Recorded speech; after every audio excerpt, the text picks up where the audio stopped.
Here. My name is Yosh. I'm the host for today and also the producer of Scent Festival. And I'm very excited to welcome you to a reorientation session. And what I mean by that is, how can we decenter ourselves in the perfume industry from a strictly Western perspective, specifically European perspective?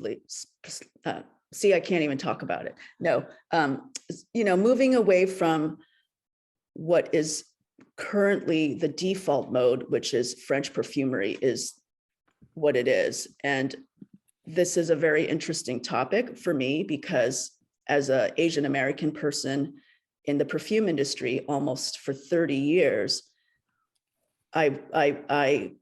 as I was getting into the perfume industry, everything just seemed to be one way. And I could never articulate why it didn't sit well with me. But now in 2022, it's clear why. So I want to introduce two amazing perfumers who I've met along the way, Dana earlier on and Nour more recently.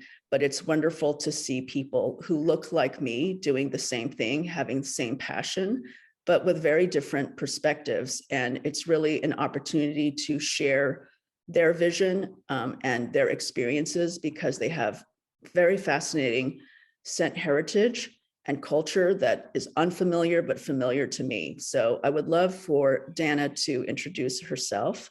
I'm going to also put her website down below, but just to give you a little background, Dana and I met in Italy. I believe she was in school in Grasse. She'll correct me if I'm wrong.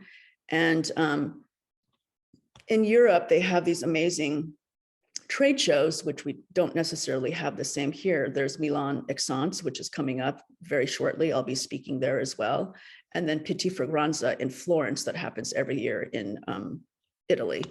And what's amazing is they really love perfumery and they love niche. They love the artistic aspect of it, and it's commercial.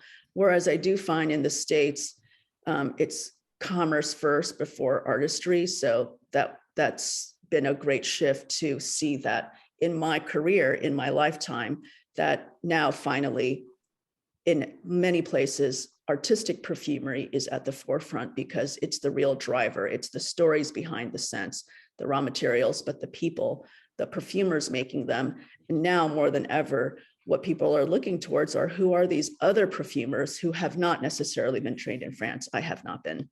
However, we are very lucky. We have two perfumers who have been trained in France, and Nour has been trained in Italy. So Dana, would you say hello? Thank you, Yosh. Hi, everybody. Marhaba. Yes, we met while I was in school at GIP, and we covered, I have a podcast episode coming out where we cover that whole thing and some parts of this topic. So I'm really thankful to be here. This is eliminating the Oriental category has been a passion project of mine since 2017. So I'm extremely happy to, one, not be doing it alone, and two, finally seeing some sort of movement and progress in our industry. I'm extremely happy to see that trickle through. About me, I wasn't prepared for an intro, but my name is Dana. I have a brand called Jazan Sarai, my child. She just turned 8. And I graduated from the Grasse Institute of Perfumery in 2010, so 12 years ago. I'm an interdisciplinary artist. I'm a fragrance writer. I'm kind of just a multi-hyphenate. I'm from different places. I wasn't born where I'm from. I didn't grow up where I'm from. So I love, I'm a blender by nature in all sense of the word. I'm blended and I love to blend. And I'm extremely excited and very passionate about culture and fragrance culture and the role it has in social interaction and social progress and in personal progress, really. So yeah, that's me. Thank you so much. I want to mention that indeed, lots of early conversations with Dana is how this whole topic of decolonizing scent came about. I hadn't really even thought of that word. I myself, in my personal journey, only recently started to decolonize my mind, and it's not an easy process to recognize that I have prejudice or I have bias or I have jerk tendencies, because they're like stuff I, grew up thinking, and to really stop myself and correct the course has been very empowering and very liberating, actually, because a lot of these things that didn't sit well with me in my mind, when you say them out loud, it actually opens your world so much more than limits. So prejudice thinking is actually very limited. And when you open yourself up to new ways of being, your whole world truly opens up. So thank you, Dana, for so many, conversations, late night texts. Oh, I saw your post, PS, this is actually the word. Oh, okay, let me correct that, so it's been wonderful. And Dana is a great educator and consultant. If your brand needs some work in this area to audit, she's fantastic. She's very knowledgeable. Thank you so much, Yosh. I appreciate that. Thank you. Okay, and now for our second speaker is Nour Akoum, whom I met because I was doing some research about other organizations, cool things happening, and I knew about Mediamatic in the Netherlands, but then when I was going through the list of who seemed interesting, I saw Nour's bio and I was like, who is this person who's in the Netherlands doing amazing things? And in Netherlands, Holland has a special place for me because I lived there for a number of years. And it's also very interesting because of its colonial history. There are lots of Indonesians who live there. And so of all the European cities, I felt instantly at home because there's a big Asian population in Holland and everybody speaks English, thank God, at least in the big cities and even the small places. And so I was like, who is this person, Nour? And so we texted back and forth. And then I had hoped to have her as a speaker in one of my earlier presentations, and it just didn't work out. And then, it's one of those things, it's like, okay, I really need to give this person a platform. And so I'm so thrilled that she can join us today for this reorientation session.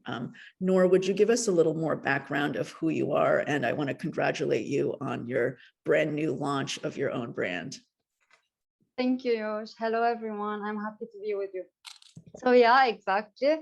We talked when I was in Holland. So the idea was I did my education in Paris at ISIPCA and I got the professional part of it.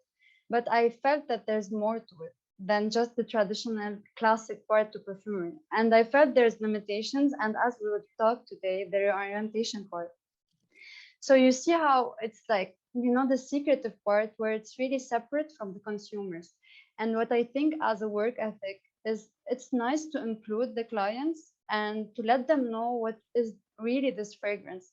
It's not just a liquid that you see and smell and you just give to others. It's much more than that. And I really like to shift this idea that a perfume is not something just to attract others and to think of if you want to please something and someone else. The idea is just to reflect yourself, your personality, and something just within you.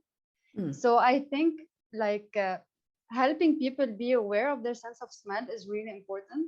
And in Holland, this helped me a lot. So in Amsterdam, because of the workshops and the open way, people were really interested. So I met a lot of international people, and that was really interesting and nice. And so I saw their perspective in perfumery. And it's really nice how someone that can maybe know nothing professionally about perfumery, but relate to it in a really interesting way, even in blending and formulation also. So that was really nice how to simplify sometimes to get really the creative part of perfumery. And it's really like the main way I work in. And then also, of course, the personalized effect. And yeah, we will talk more. I think that's a really wonderful point, is to take commerce or an agenda away from the commoditization of perfume and say, okay, if it's not just this thing, this thing, but how do we engage in our senses as one of our, I include intuition as our sixth sense. So of our senses, if we were to lead with olfaction, instead of vision or tactile Exactly. or Yeah, hearing, right? yeah. And then what you're saying here is, okay, if we lead with our olfaction, what does that actually mean? Especially if we take it away from commerce and away from attracting Exactly. somebody else. Yeah. That leaves us with a little naked feeling because we're so used to using perfume as armor, right? Exactly. Yeah. Right. I love that. And so, what did you find when you were teaching? And I know, Dana, you teach also at the Institute for Art and Olfaction. So it's a twofold question: is you both went to school in France, and now you both teach. What have you found to be the most interesting thing about what you were taught versus what you know, and then what you are teaching now? That's like, you can answer it how you want, but it's more, what are some key differences? What some similarities? Go ahead, Nour. Yeah. So I think when I was taught the way to do perfumery, it was a bit limiting in a way. When you think of accords, how to do a perfume, it's nice, you need it, it's the base, but to a certain point, it restricts you because the creative part, you don't really get taught at it. And the part in France is that because of the secretive way and then not a lot sharing the knowledge, you feel it's not always there. So when I taught the field of perfumery to people that are maybe professional or even not, it was different kind of perspective. And then you connect with people much more differently because you don't have these rules that you need to follow, or like these fragrance families that are just set there and that you just need to know about. Because, for example, in a funny way, when I was introduced to the fragrance families, which are 7. So the Oriental one, for example, because it's a reorientation speak. So the idea was, I heard this name and I was like, it's really confusing because even for me, maybe if I have a culture related to it, I didn't relate to it in any way. And when I smelled the fragrances of it, I was like, even so, what is this? And I'm pretty sure that my classmates had the same kind of reaction, even if they don't have the culture. Because why Oriental? Why a certain area of the world has this kind of olfactive note to it?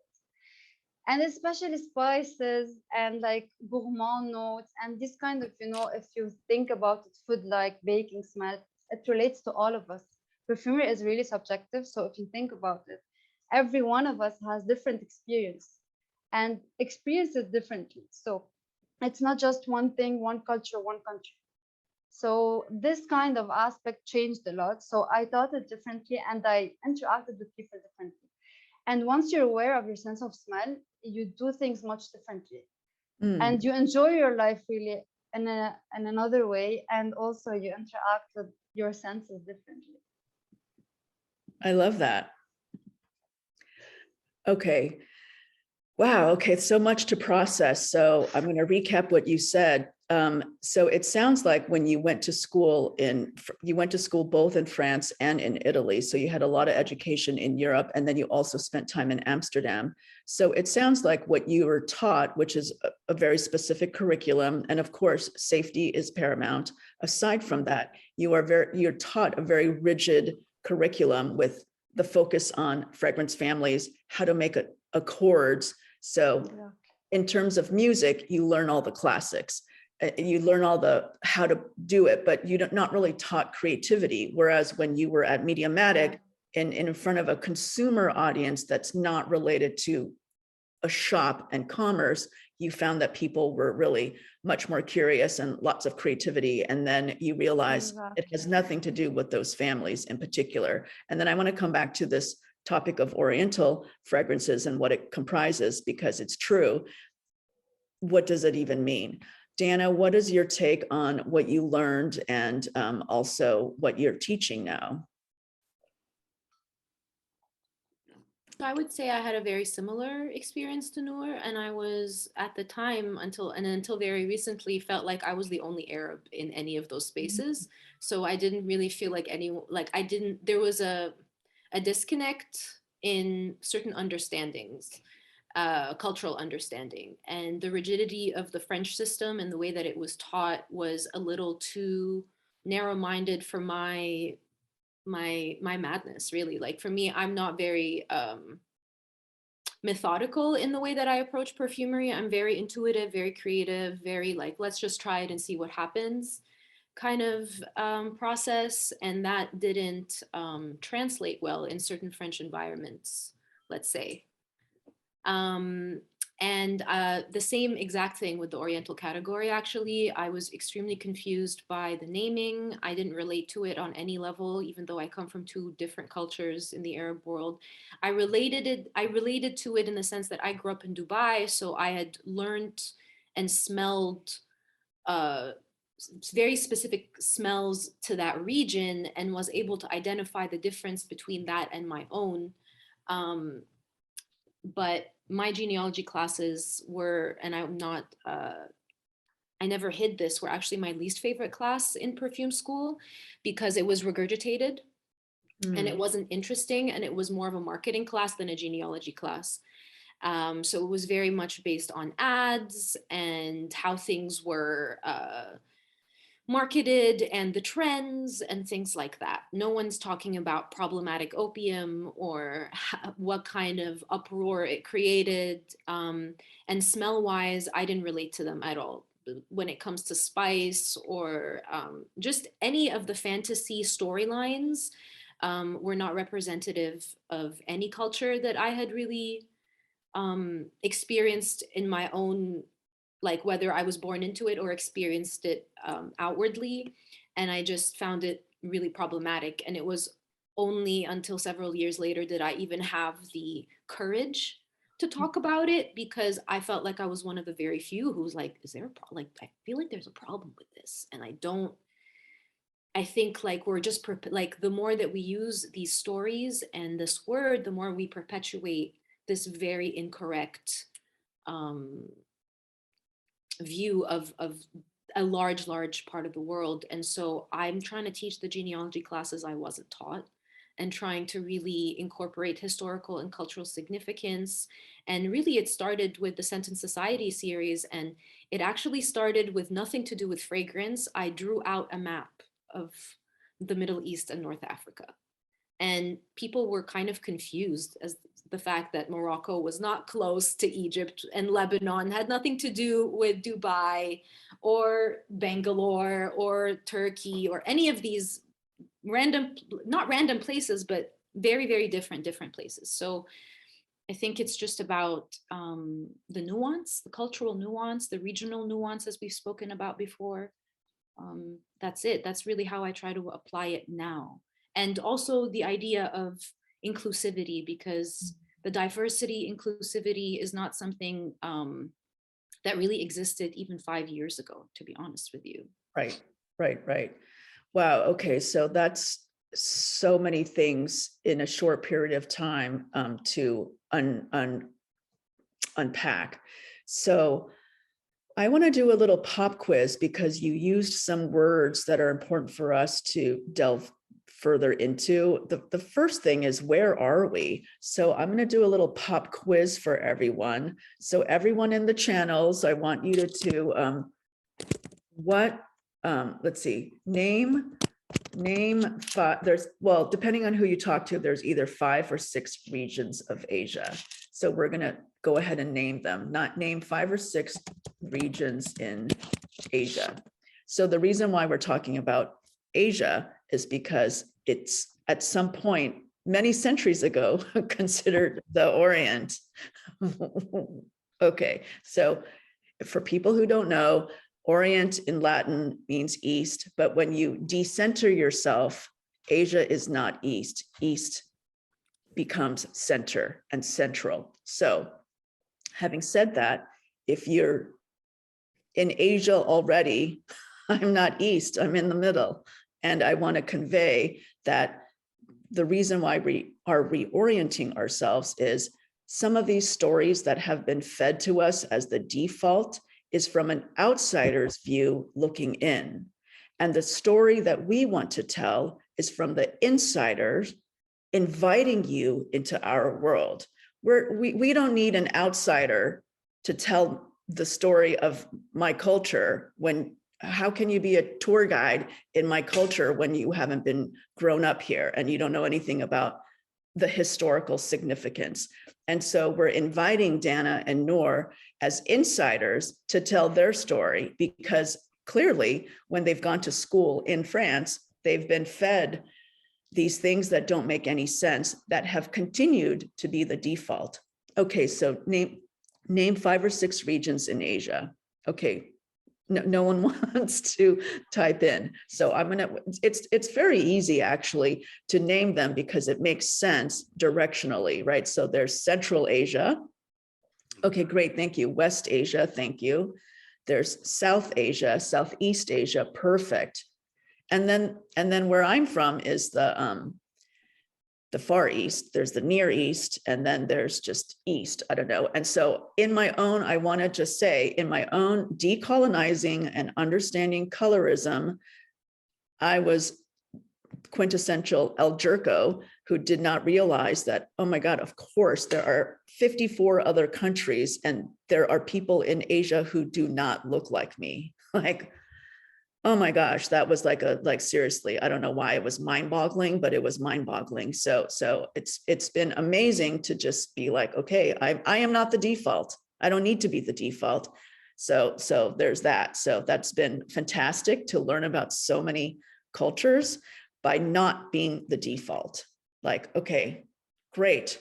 Let me just step aside and learn about other places. So today, though, we're gonna not focus about me. We're gonna focus about West Asia. And then I want to introduce a term that's new to me, thanks to Dana, is Southwest Asia, North Africa, which is SWANA. And many of you may have heard the term MENA, which is Middle East, North Africa. And in our effort to reorient ourselves, I would love, Dana, for you to talk a little bit more about the nuance between Southwest Asia and the Middle East, and why the Middle East is problematic, because it's also equally vague and geographically not correct. Okay. I would say that originally MENA is more of a trade term that's actually used in the region more than anything, and then used internationally. The Middle East is has colonial roots, because again, it's like Middle East to where. And now, I've spoken to other people from this region, including other Arabs, and some of them don't like SWANA. I'm not gonna lie. It's kind of new. So it's just more about understanding that Southwest Asia is a very particular part of the world. And even then I try to situate, like, I even say Bilad al-Sham, which kind of translates to Shami countries in English, to cover Palestine, Lebanon, Syria, and Jordan, because they're culturally closer, and also environmentally, like the materials that come out of there, the weather, it's just very, very different than, let's say, Egypt, which is in North Africa, but it connects. So there's a lot of socio-political issues there. And then if you go a little bit more southeast, then you have the Arabian Peninsula, which has the GCC countries. And those GCC countries are, I think, what the world looks at as the Middle East, right? Whether it's in fragrance or in trade or fashion or whatever, they're going to look at that region at large and call it the Middle East. But in that, just like India, like the Arab world has over 50 dialects. Like there's several dialects, several different forms, several religions, microcosms, and even in these countries themselves. So it is complex. But I think that's the easiest way I can break it down. Yes. So I love what you've just mentioned, is that, and I would love to hear from Nour, but it's exactly this idea of default. And sometimes default may mean lazy or ignorant. And not ignorant like me being mean, but just not understood or misunderstanding. So you used a term that I'm not familiar with, Sham, if you could type that down for me. So you talked about the GCC, which I want to get into, because that's the current default when people think of the Middle East, but that's not correct, because there's so many other places, as you've mentioned. But I want to give people a chance to write in if they know where the GCC is and what countries there are, that's one I had to really practice. But now I can name them all without looking it up. But That's great. yes, Good for that you, one Yosh. took That's me a long awesome. time to really understand. I always forget one. I always Yes, I always forget yes. one. Okay, so for people who don't know, I'm going to give it over, but the GCC, I'm going to give you a minute to look it up or guess, but it's very specific. And the reason it's pertinent to our conversation is because smells and scents from the GCC, the Khaliji region, is very specific. And Dana will convey more, but all right, Nour, do you want to talk a little bit more about geography and how you view these different distinctions? I totally agree with Dana. And the thing is, as you said, also, it's like lazy and people are taught things passively. So there are these words that we just hear and link some things to without really understanding the meaning behind. And that's a big problem, I think, in many things. So this is why, yeah, we should always like reference our things and look more into it and look further, more than just details, just not to get this now overwhelming with the geography, but anything in life, just hear a word, interpret it, know the meaning, and just then use it, not just use it because people are saying that's it, and so many things. There's the misleading things that happen in life, which is annoying. Right. So then personally, is it, how do you feel about like, if people view you and your work because you're in Lebanon and that's where you're from, right? And so that's not necessarily, for some people will view Beirut as the Paris of the Middle East, which I don't know if it's a positive thing or a negative thing. I have no idea, but I've heard that phrase very often. The Paris of the Middle East is Beirut. And then, but then when you hear people say, oh, well, the Middle Eastern smells, but what they really mean is the Khaliji smells. How do you feel as a person who has a whole other scent culture from Lebanon, including the most famous, of course, the cedar from Lebanon, but is that just default? And can you explain more about your heritage and that region and how you feel about that? Exactly. That's the thing. Generalization is a big problem because in perfumery, we know there's essential oils and there's the raw materials to it. But the public doesn't really know this. So a fragrance or a scent is something more general. So this is why they link it maybe to Khaliji and then the pure kind of oils and really strong smells. And there's like usually the oud and the musk. And it's commonly, because of common cultures. And one thing is, there is cultures that link us in a way, not just country-wise, but like religion-wise. For example, if you take Islam, there's like, because of Prophet Muhammad, peace be upon him, there is some kind of encouragement to use oud, musk, and ambergris because they were his favorite scents. And he was like always encouraging people to use perfume just for the fragrance and positive impact it adds. So this was one thing that made it really important in these kind of countries. But it wasn't really because of a geographical thing. It's more a religion thing. And then it got confusing. And if you think about it, as you said, there's cedarwood in Lebanon, which is really important. And there's all these kind of resources, but people don't really differentiate this and are not really aware of this kind of importance and how in depth it is actually.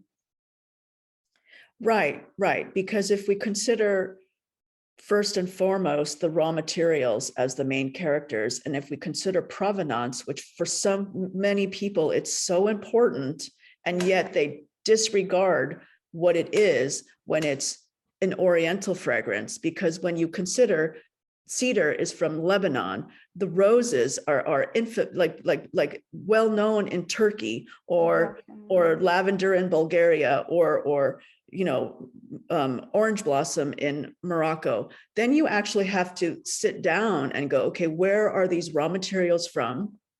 Right. And then what is the provenance of that raw material? And then the scent culture of that material. Dana, would you convey a little bit? You teach a genealogy class through the Institute for Art and Olfaction.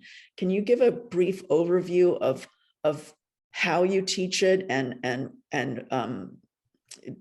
describe more that how you teach the genealogy through the map?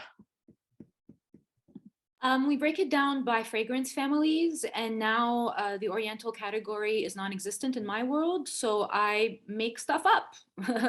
If it's a Floriental, it becomes a floral amber, or depending again on what the scent is. So I usually cover the materials, cultural significance, historical significance, how they're extracted. We talk about fine fragrance, classifications, contemporary and classic. So classic is pre-2000, contemporary is anything after. And then we work on trios that Jean-Claude Elena made very public, and I kind of play around with that as well. In this case, I want to give you, it made me think of something, okay? So like if I were to make a scent, and I'm working on several, but if I were to make a scent inspired by Lebanon, right? One of them I already have. If you were to smell it and classify it, it's not an Oriental at all. It's actually a fresh green woody scent. Right. Right? Which is also, in my opinion, more emblematic of Lebanon and the Mediterranean basin at large, right? So it's more accurate. So I'm trying to use materials that are found there. So it could be cedar, it could be cypress, it could be lemon, it could be laurel. I mean, talking about Tripoli, laurel, and this century-old tradition of creating olive oil laurel soap, right? This is a family tradition. It's very specific to Bilad al-Sham. So there's a version of it in Tripoli, there's a version of it in Naples, Palestine, and there's Aleppo, Syria. So all of these places have their own variations of this. And if you smell it, it's not Oriental at all. It's not oud, it's not musk, it's not rosy, it's fresh, it's soapy, it's green. For me, it's green. Like there's so much greenery and freshness, and the idea of sea and mountains and all these elements of this natural place that really are just not cannot be classified as an Oriental from a fragrance perspective. And like Nour just touched upon, the idea of the Oriental category also covering too many worlds. So I've broken it down into Ambrée, balsamic, gourmand, and powdery.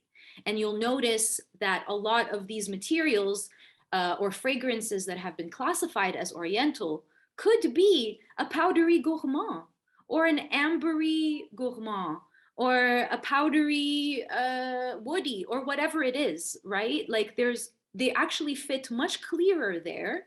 And I think these classifications are clearer to the public, clearer to the people using them, perhaps the marketing people behind the scenes, whatever it is. So that's what I'm trying to kind of break down is what does it smell like? Okay. And what is ambery? And even in ambery, it's kind of confusing when we're learning it because natural versus synthetic ambery smell very different. And what the public knows as ambery is fossilized amber. It's not even something that we extract in perfumery. So I'm trying to find such a fine line between how do we educate everyone and also not overwhelm you because it is confusing. There is a lot of nomenclature, but I'm trying to find the connections and break it down like that.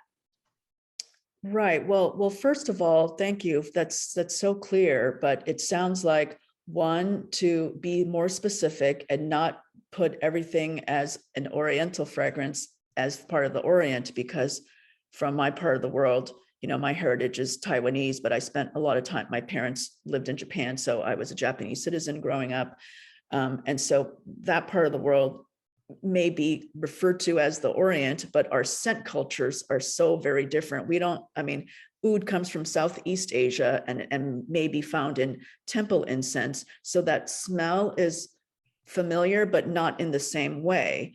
And then to be even more specific in the Arab world, but then be more specific because something coming from Dubai is so different olfactively and culturally compared to Lebanon, and very different to Saudi and Morocco, which both of those places, and Egypt, which is in Africa, right? So it's not even on the same continent, and yet people still refer to it as the Orient.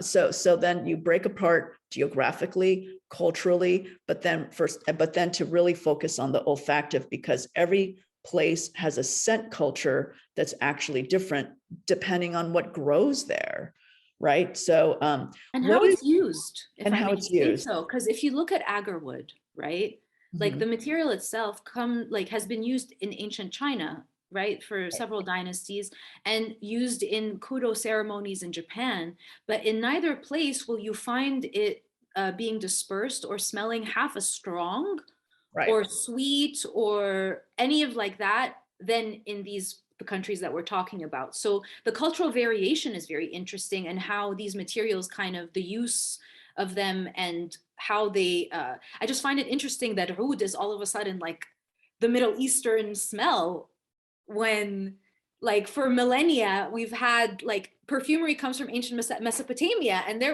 weren't using oud back then, I don't think. They were using Right. other materials. The ancient Egyptians were using other materials. The Babylonians were using other materials. So there's just these layers that are, I find it so interesting that everyone's like, oh, oud. I'm like, oud comes from Laos and Right. Thailand, right? Right. Yes. And I think that smell, for me personally, when I went to Dubai for the first time, it did seem like a familiarity because I could recognize it, but not in the same way, because it was familiar, but not in the same way, as you say, because it's used differently. Yeah.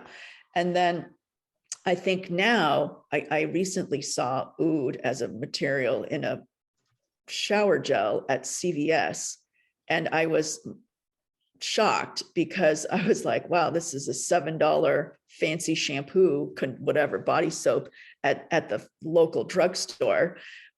And I couldn't open it because it was like, tamper resistant. But I was just thinking to myself, wow, it's ubiquitous. And is this a good thing or is this a bad thing? I was having that moment of, wow, oud is really everywhere now. It's even at CVS. So I think it's a great opportunity to share, but it was a missed opportunity because it didn't have anything. It was like oud and lavender or some weird thing. And so, so aside from both of you are teaching, right? Because Nour, you're teaching also. Are you still teaching through Mediamatic, or how are people finding you? And what, yeah, so yeah, sorry.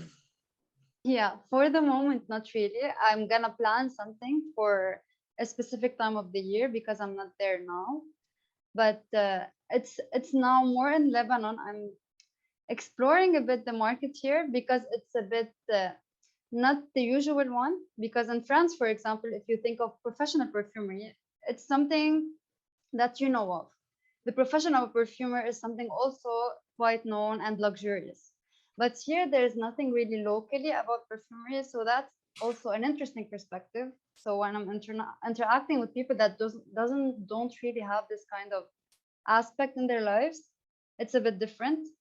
So getting them to be guided to use their sense of smell, because also we all know how we're often really forgetting about it. And it's really passively there, but we don't really use it. With COVID, it got better because we lost it. But then that's also not really happy for us because we know how if you appreciate it, you'll experience life much differently. And that's something quite important now. And as you were saying, the Oriental thing is quite annoying sometimes because a description, it doesn't give us anything as an olfactive description. And then a perfume has something to say for us, and we need to understand the story behind it. So usually if you classify it in a fragrance family, it's to help the audience, not to misguide them. So sometimes like Ambrée can help, but also gourmand, powdery. It depends on the facet you have. And also, as you were saying, the oud kind of product in mass production, it's becoming this kind of word that sells a lot because as we see in life, we progress a lot. So to a certain point, because people like this kind of fact or trend, anyone should have it. And it gets also like with the synthetics, not really natural, not really the same smell, different interpretations, which is not, or like we know in perfumery how one thing can be a smell, but then interpreted differently, it's another one. So two smells give us a new smell. You cannot say that's it and it's all over the world one smell, you know, it's like, it's more complicated than this. But marketing wise, sometimes it works. They try to open. Yes. Buzzword. Your buzzword. And it's almost like if oud has become synonymous with luxury, when for me, it has always been a spiritual smell. And I think we also have to honor the plant material, because true oud really needs time on the earth to grow and to be, you know, at least 50 years maturity, and it's not happening now. And so we have to consider the sustainability issue, the environmental impact, and also what that means for farmers.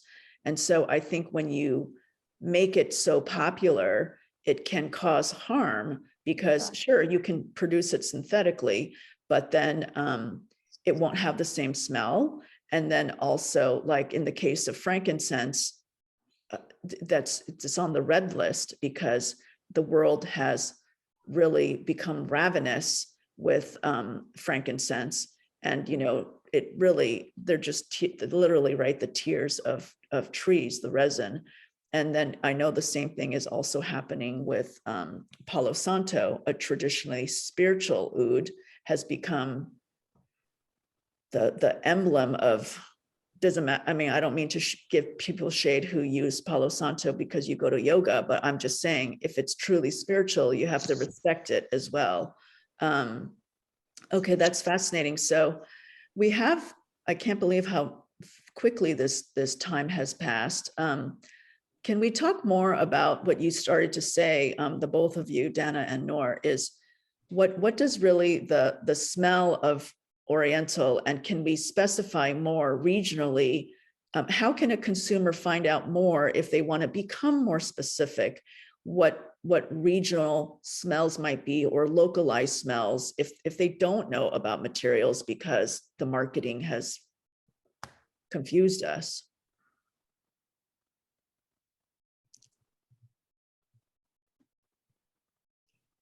Dana, go ahead. Yeah, because I good question. I don't know if I know how to answer it all the way, to be honest with you. Research. Yeah. Research. Talk to people from those cultures, you know, like I rarely create things that I'm not really not knowledgeable about. And when I do, I talk to someone who knows, really. So it's about respect and I mean, interpretation is, like Nour was saying, is something so different also. So it's hard to say, because I don't love the fact that there's a lot of French perfumers creating for Arab brands. And I know that that perspective is extremely still very French. I would be much more interested in having Arab perfumers or African perfumers get hired for those projects and smelling that and being like, ah, now that's an interesting perspective, because I've already seen that. But I also think that the industry kind of thrives on vagueness, right? And this vague, even the oud in a shower gel, it's vague. It's a vague concept of oud, and it's luxury. It's weirdly enough spirituality in the form of luxury, but commodified to the point where it's neither. And it becomes very sinister to me. Like, I don't really trust a brand that just adds oud on their bottle, or Oriental on their bottle, because to me, I know that they're targeting a very specific group of people, and that group of people is in the GCC with that kind of money. And I'm going to say it, I said this before and I'll say it again, the rest of the Middle East and North Africa do not have the same economic abilities than this very specific area. And this specific area, by the way, is Dubai in the United Arab Emirates, is Kuwait, is Qatar, is maybe Oman. And Oman is, you know, it depends who you're talking to. So there's all of these different elements, and I question how things are, you know, because as an Arab, I don't relate to anything oud, even though I grew up in that kind of environment, right? I relate it to someone Khaliji and I respect that, but I know that we're very different. We speak different dialects. We have different cultural influences. We wear clothes differently. Everything is different. And I understand that maybe not everyone will understand those nuances, but I think it's my responsibility to express those nuances for people to stop overgeneralizing. And in the overgeneralizing, perfumery thrives there. The storytelling, the vagueness, the fantasy. If we don't push that nuance, then they can keep going. They can keep putting oud or creating these stories and keep pushing and making money off of one very specific part of the world, you know, and then disseminating it west, because that's where it's going. Where are all these brands based?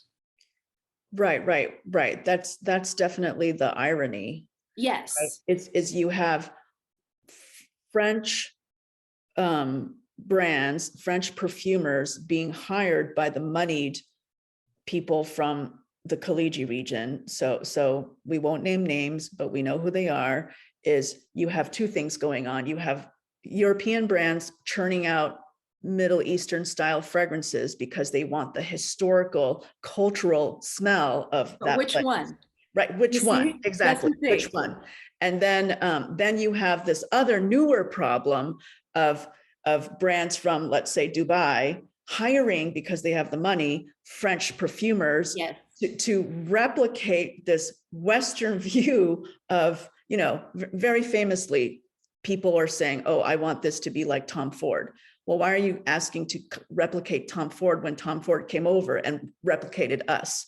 So it's like, who's copying who? And then it gets diluted. And then it's the catch-22, because remember when I told you, like, maybe Nour, you can relate, but for me, when I wanted to go into perfumery, everyone's like, but you need to get French trained because they'll only take you seriously if you're French trained. And I busted my ass. I did everything I could to get into the school, and it wasn't Izipka. So people were like, oh, but it's not Izipka, and it's not this, and it's not that. And I promise you that people gave me more respect as soon as I said that I lived in New York, or I've lived in France, and I've studied here and I've studied there. And it makes me really sad that we have to get co-signed that way by the Westerners in order for our own to give us respect. But I guess that's the name of the game. But I think now, because we're independent and we have this ability to speak for ourselves, we're not working for other companies, I have nothing to lose. Nothing at this point. And I think that there are a lot of people of color, not just Arab perfumers, who are absolutely working in the wings and who have incredible ideas and incredible perspectives that are very well suited to these kind of projects and these perfumes that are being sold all over the world. Like, I'm so bored of smelling another Aizoui Super Oud or an Ambrée Extrême Oud this and that. Like, give me a completely, like, that's what I was trying to do with Scent Trunk, even though I don't know if I was entirely successful, because I didn't want to create rose and incense. Rose, incense, cedar. Rose, incense, oud. Why? It's already been said. So it's about also telling a new story. Right. And so sorry, I can waffle. So no, 100%. No, I also want to acknowledge what Nour said, because there is something about technique, but I don't think it's necessary, because we have so many ancient traditions, we didn't really touch on the attars from India, right? So that distillation method is so old, and that's part of the Orientalism, is the smell of sandalwood as well, right? And so how can we, and I want to ask the question in the chat box, but how can we fuse technology while still acknowledging old methodologies? And, because I think when you cook sandalwood with other materials for days on end, you're going to just have a different, and if the sandalwood is mature and you get the heartwood, that smell, the smell that I remember of sandalwood is so different than New Caledonian sandalwood that's on the market now, right? Or Hawaiian sandalwood. Sure, it's a replacement, but it's not quite the same. And so how can we bring technique without disregarding the traditional methods, And then this is a great question, is how do non-Asian, non-Arab perfumers create with a respect for culture without appropriation? I'm going to let the two of you answer this question, and then I have my own opinion about it. Nour, do you want to take a crack at this question? Yeah, just to take up what Dana was saying, it's actually the case. Like she was saying, it's like if you're Arab, you're not gonna get into perfumery, or if you're not at ISIPCA. But this is exactly what made me. I was at ISIPCA, and as a first impression, they were like, I'm not French. They thought I'm French actually, but also Lebanese. But because I'm also veiled and the Arab look and everything, so it just prejudice. They tell you you won't be successful, you won't be hired, you won't be good at it. So that's a bit too much annoying. And then also like not being professional if you're not at ISIPCA, that's also annoying, even if I was there. This is why I wanted to do the independent path, because you need to be heard, you need to be creative, and you shouldn't be limited, because once you're limited into something, you won't really grow, but you can try to, but you'll still have this kind of restriction around you.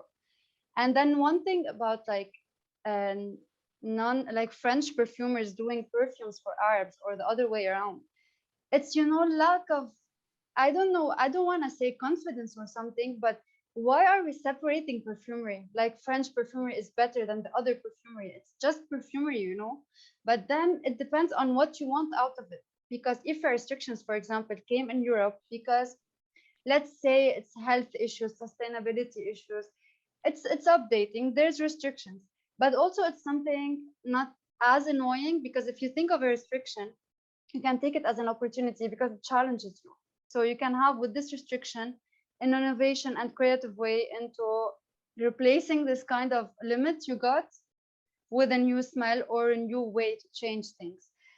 So it's a different way, but then it's just perfumery. Perfumery is this one concept that can unite us worldwide.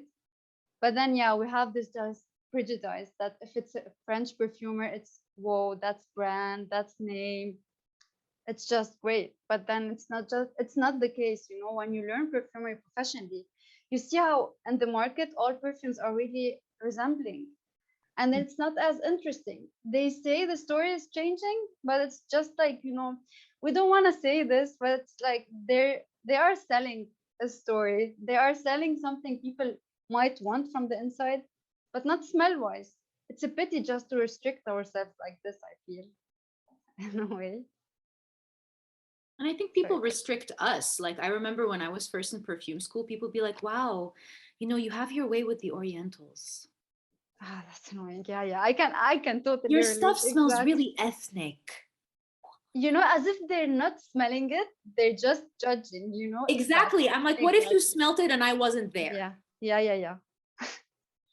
Yeah, that's what's annoying. And again, what's the story? Yeah. They say that like there's no discrimination, and we're updating in this word and we're changing. But I think it's going more to the extreme, but like more passively, which is annoying, because people are not really aware of what's happening. And with time, things might get a different direction. But then, yeah, at the time being, it's actually the case. Well, I think also, Yosh, we've spoken about how perfume is political, and for most people, perfume is escape and commodity and a different fantasy world. And there's no space for this kind of dialogue in this fantasy, right? But I want to answer the question, how do non-Asian or Arab perfumers create with respect without appropriation? My question is, anytime you create something that you're going to disseminate publicly, ask yourself why you're doing it in the first place, right? So if this is like a personal project and you went to Turkey or you went to Cairo or you went to wherever, and you're like, I really want to create something for myself because I was inspired by that place, amazing, great. But then if you're going to make it into a brand and a commodity and you're going to make money off of this, then what's your story and why? Like, who is benefiting from that? Who are you involving in that storytelling? Were any Arab perfumers or Asian perfumers involved in this project? Who's benefiting at the end? Because going back to those French brands where you add oud at the end, I promise you that no one within those cultures are benefiting from that. They're just piggybacking and making money off of these cultures. So it's really tricky because I've had conversations with French perfumers who've created stuff for Japanese brands. And to me, I would be much more interested in seeing a Japanese perfumer or any Asian perfumer who has absolute nuance with materials and understanding in the language and differences between their own Asian kin, that they would have something more interesting to say than this French perfumer. So I know that it's not a popular opinion. And there's a lot of people who do that. And I'm not saying that you have to, like, if you're Turkish, you have to be Turkish, or if you're Eritrean, you have to be Eritrean. I'm not saying that. I'm just saying that there has to be a cultural sensitivity. There has to be an understanding of the cultural nuance. There has to be deep research. And again, your why. Why are you putting this out there? We have over 500 perfume releases a year, and I think that's just indie now. Like, there has to be a reason why you're sharing what you're sharing, and also a deep respect and understanding of that. And I think in our episode, we said something about interpretation versus appropriation. So there's, you putting your spin on it and creating it for the love, for the sake of that, as a tribute, that's very different than continuously making money off of it and no one in that community benefiting. Exactly. That was going to be my point. Is one, if I'm from, I mean, I didn't grow up in Taiwan, but that is my heritage, and because I was a Japanese citizen for a long time and went to Japanese school, culturally relate to that country sometimes more than Taiwan, though now I can relate to both. But one, why would I be restricted as an American to only create something from those two regions that I have a relationship to, but not really, right? And then I wouldn't be restricted to only making something inspired by California just because I'm from California. That's one side of it. And then the other side is going back to what I said earlier, is when you visit a place as an outsider and you make a perfume, that's, to me, cultural appropriation, because you're an outsider. And even if you think you're being respectful, there's no need for an outsider to create ever anything photorealistic, because it already exists. Instead of copying or taking, you just amplify. But to really then be respectful, then it's, as Dana said, is to create something for yourself because you want to. And the minute you want to make money from it, ask yourself who's at the table. Because, I've had many conversations with people to try to enlighten them. And they're like, yes, but I went to this place and I was so inspired and I created it. Well, did you work with any people from that area? Well, but we didn't like their perfumes, or yeah, we hired them to make the postcard or whatever they did. And it's like, there are some brands that I've had conversations with who are just not able to see their part in it. And I've realized in this work that it's not my responsibility to bring everyone to the same place. Everyone has to do their own work to recognize their own journey in decolonizing and their own journey in reorienting, right? We're only here to share our perspective, to give you some information as to why we feel strongly about this. And this notion of critical scent theory is, number one, we have to question the default as French, someone literally said, well, France is the cradle of modern perfumery. And I'm like, who said that? Well, of course, another European. And so one is, it's not necessarily the default, it's the lazy setting. I've been taught that when I grew up in perfumery. I was taught that, and I even named my company Eau de Yosh, thinking it would help me with, this idea that French is better. It's not better, especially if France is going over to the Orient and copying everything and remarketing it. So how can some person or country or culture or institution thrive on going to some other place, taking their materials, the resources, let's really, if you want to get into the colonization of the fragrance industry, these Western, European, American companies are going to developing countries, taking all their materials. Where are they when some of these countries have been decimated by war and the farmers don't have money to live? You know, we can talk about Madagascar recently, Haiti recently.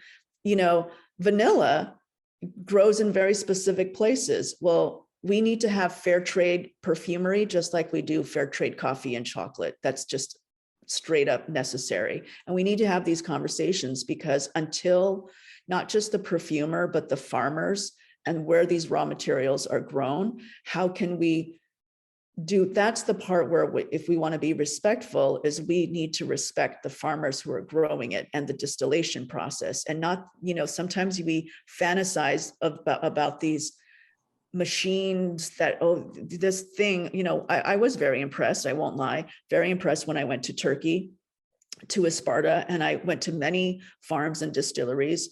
I was very impressed seeing these big machines distilling thousands and thousands of pounds of petals, because it mimicked the same machinery I saw in the south of France, right? And so I was like, oh, it must be professional, you know, like what? No. And then of course, when I saw the women, you know, we had to wake up at 4 a.m. to have this experience, wake up at 4 a.m, trying to pick roses by hand. Well, I was bloody after like 30 minutes. And I was like, okay, I'm done. No. And then you're like, wow, this is how most farmers, people who are picking the roses, may never know what it's like, the end result, the fine fragrance. They don't know what it's like at the end. But when you go to this place in Sparta, that's, to me, the terroir, the whole place, the mountainous region, everywhere you went, it smelled of roses. And I think that's the kind of respect. You go to a place,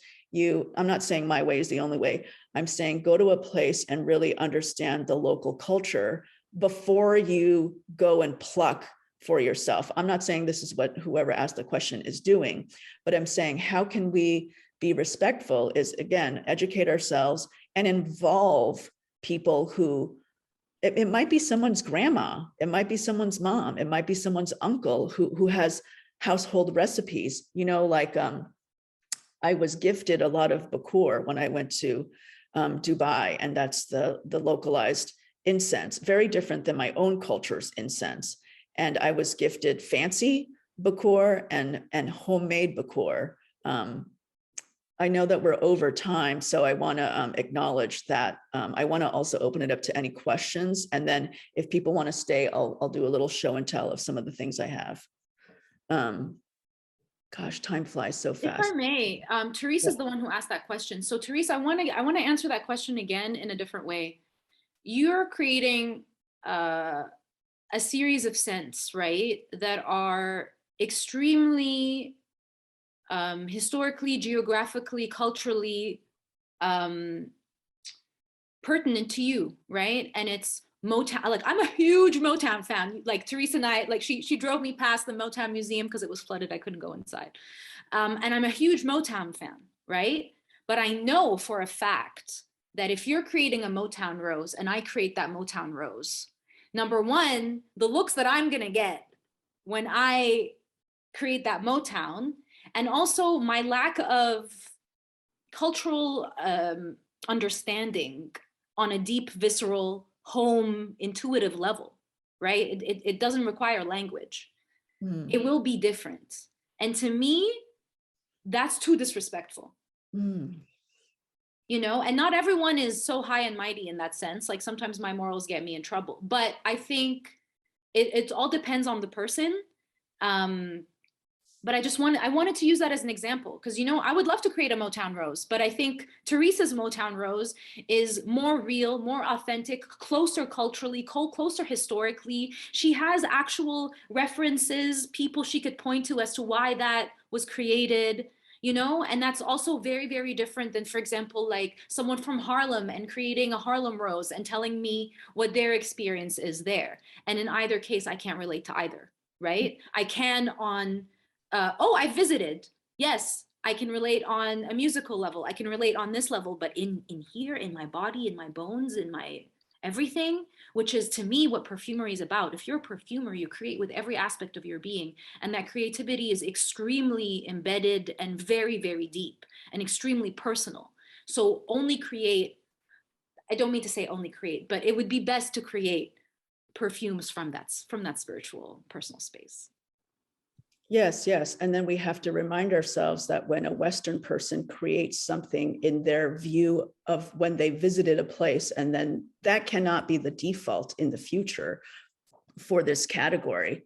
I refuse to let the default be a Western person's view of the Orient be the default for what an Oriental fragrance is, right? So Shalimar, opium, like what? Why are those two the standard? Why are we saying Coty and Guerlain, French guys? Why is their view the standard default for Oriental? They're not even Asian.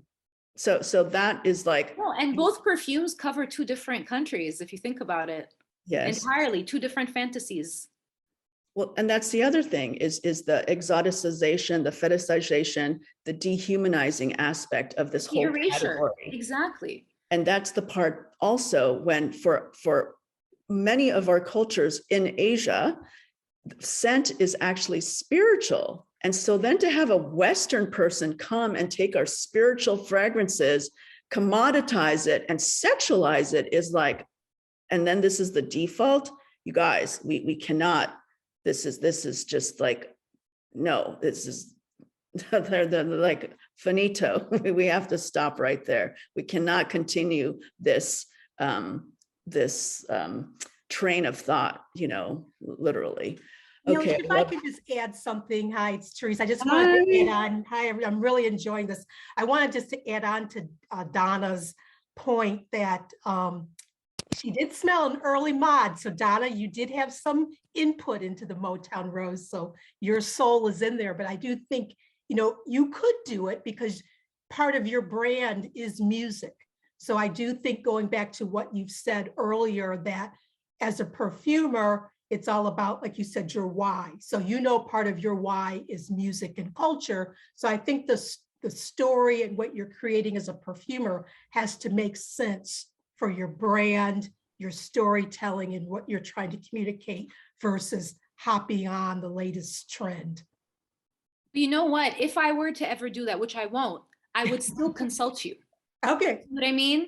That's the thing, is that I would still consult you because I know that this is something that you understand.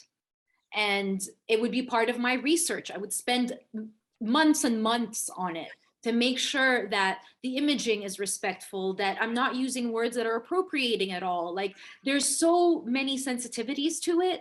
So while I totally get that, what I'm trying to say is that I still would, I personally, just speaking for myself, I would think twice, always. Well, thank you. I appreciate. I had a Billie Holiday that was in the works for years, and I wanted to bring her to life, but it wasn't right, So it's just about, I don't know, intuition, I guess. And that's the same thing how I feel about oud. I mean, I know that's the ingredient, but I don't have that story to tell. And even though my work goes through amplifying Black diaspora, it has to make sense. And right now, I don't have that story to tell as it relates to oud or some other ingredients. That makes perfect sense. Also, oud is really difficult to work with. Like most people, if you're playing with the natural, it's not fun. Yeah. Yes, I did put Therese's website in there, and I also want to call out Vanessa. She's the perfumer behind Lula Carioca, and I think this is what we're saying. Oh, so no, she's not.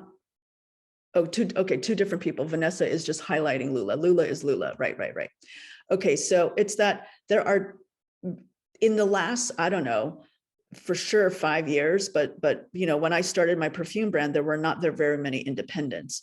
And now it's really exploded, and it's what Nour said in the beginning, and Donna mentioned this too, is you learn in French school, you learn the different families and the different accords. Well, it's like the music industry. It's like we don't only have 3 genres of music, we have so many more genres and so many more musicians.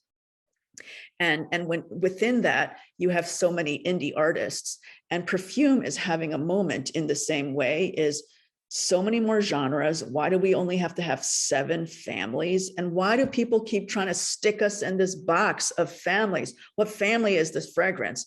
And It's this, like world music. yes. And This is the example. It's world music. it's world music. That's right. That's right.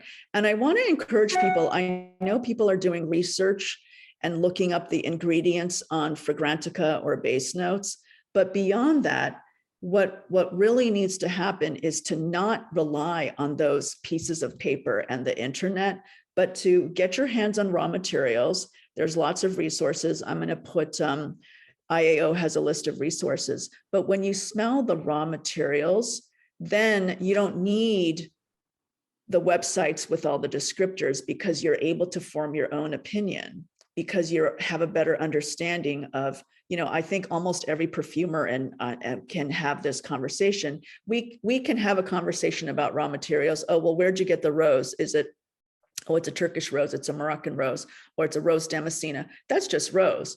And then if you say, oh, well, actually, I got this rose from Robertet, and that smells very different than if I got the rose from, I don't know, White Lotus doesn't exist anymore.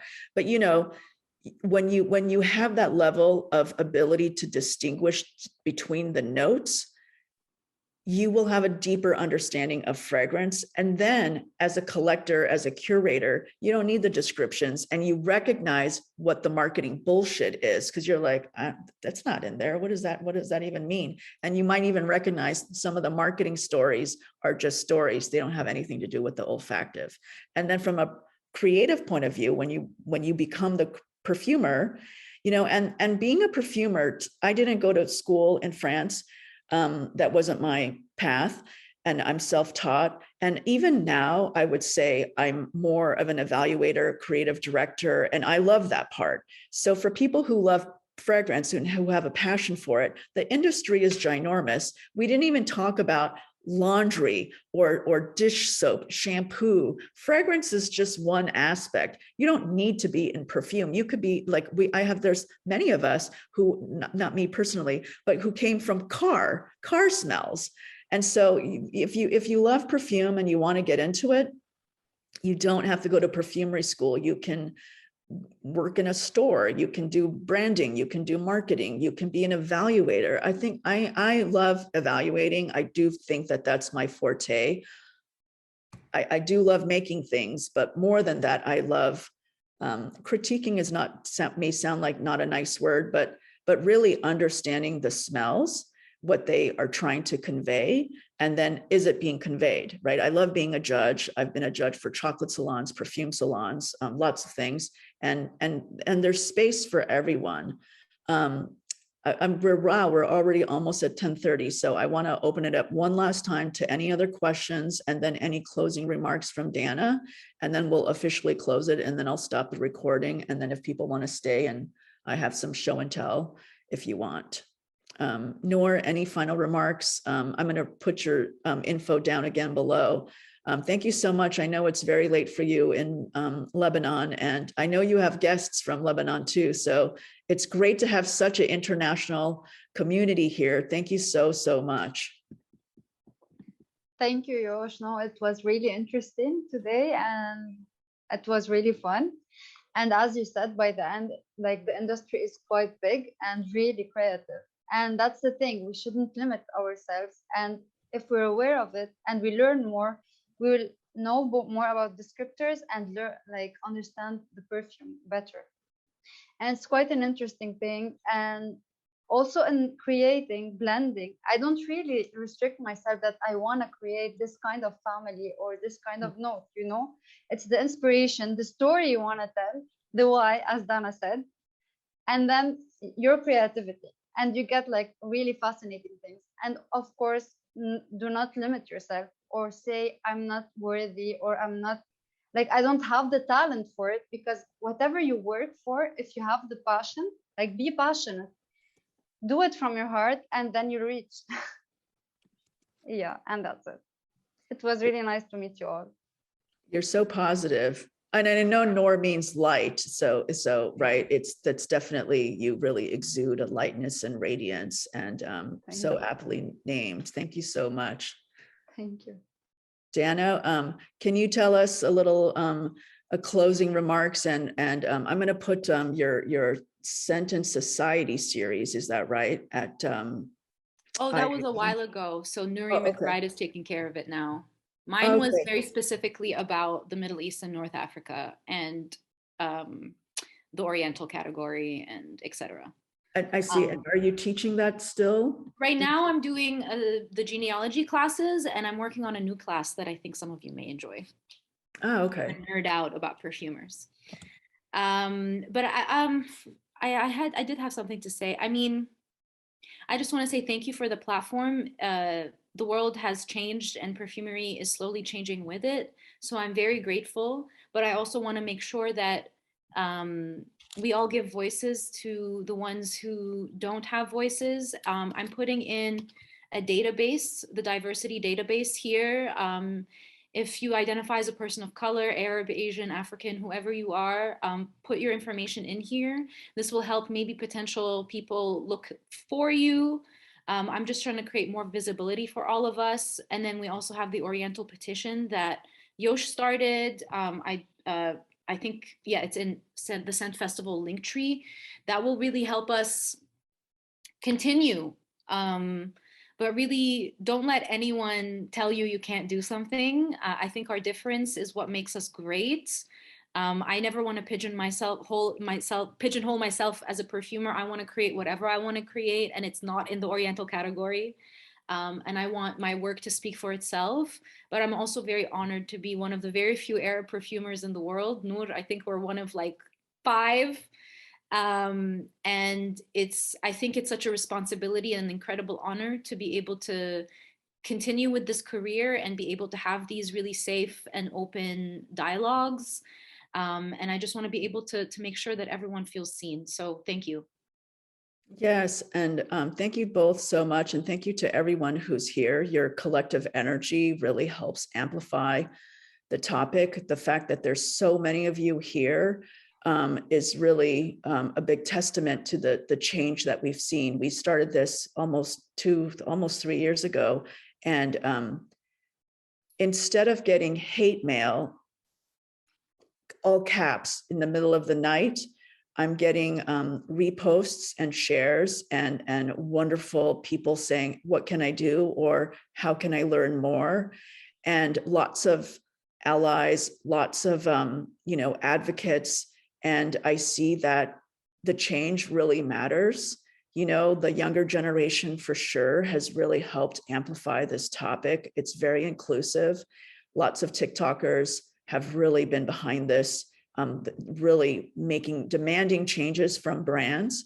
And so I encourage you, it's not hard to be an advocate. It's literally like, if you like a brand, sending that one email really makes a difference. We've seen it in lots of brands change their websites and their definitions, really, really big brands. So it's no longer the automatic default. It's like, oh, okay, the question now is, well, what should the new default be? And who should designate what the new default should be? So lots of great conversation. It's not over. We're going to continue this conversation because, there's lots of people who don't understand still, and that's okay. And there's lots of people in the Middle East and Asia who may still use the European default because they still feel that that's somehow, validates them. And that's not my place or our place to say, oh, you have to change immediately. It's just more,